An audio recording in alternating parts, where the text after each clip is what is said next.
Let's look at our next word, recommend. Oh, I like this word.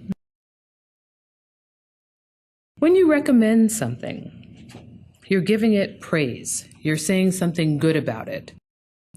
It can also mean that you're giving advice or a suggestion.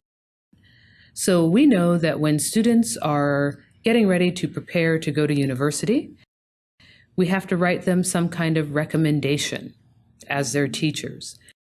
And in that recommendation, we're supposed to say lots of good things about the student, to let the future professors know that we recommend this student because they are a good student. They are a hardworking student. Okay.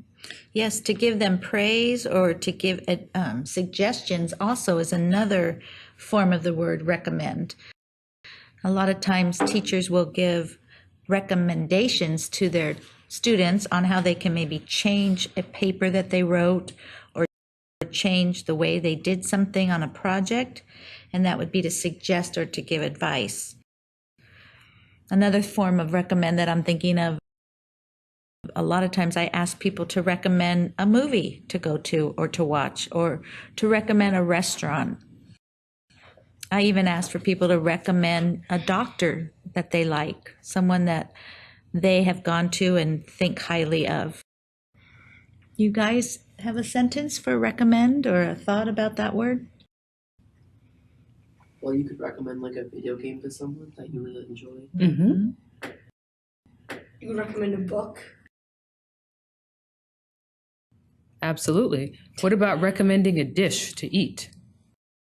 Say, hey Siri, tell me some good restaurants. And then Siri's like, okay, here are some that I found online.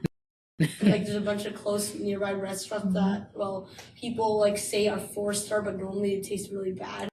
So then you don't trust that recommendation. Yeah. Okay, good to know. We will not use that when we're looking for new restaurants to go to.